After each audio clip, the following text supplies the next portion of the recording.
Rhian Jones yw'r enw, a dwi'n Technolegydd Bwyd yn Canolfan Bwyd Cymru.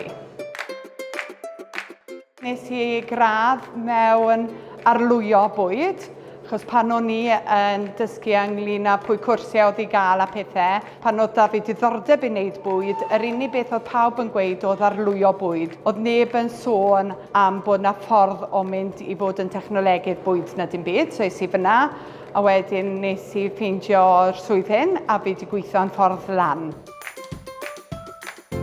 Mae diwrnod arferol gwaith yn amrywio o ddydd i ddydd, a hwnna yw'r peth dwi'n hoffi am biti'r swydd. Un diwrnod allan ni fod yn helpu cwmni bach sydd wedi dechrau wneud cacennau adre a moyn wneud yn fwy o seis, a bydden ni'n helpu nhw a bydden nhw'n dod yma i Canolfan Bwyd i wneud e. Diwrnod ar ôl ni, allan ni'n mynd i fod yn ffactri gig i helpu nhw gyda'r gwaith papur mwyn bod nhw'n wneud yn siŵr bod nhw'n gallu cyflenwi bwyd ar gyfer ysgolion. A diwrnod eraill allan ni fod yn helpu cwmnioedd eraill ar gyfer mynd mewn i archfarchnadoedd. Y peth gorau yw mynd i'r siopau lleol neu mynd i'r archfarchnad a gweld cynnyrch nhw ar y siop a gwybod bod fi wedi helpu rhyw mymryn bach i gael yna. Peidwch a gadael pobl i gadael chi fynd lawr y trwydd arlwyo.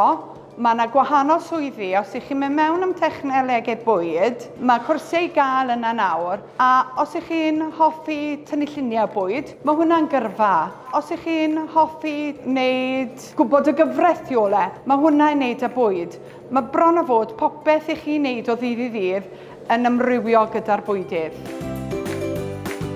Mae unrhyw beth i chi di fita, i ni wedi bod tu ôl yn wneud y gwaith am biti fe.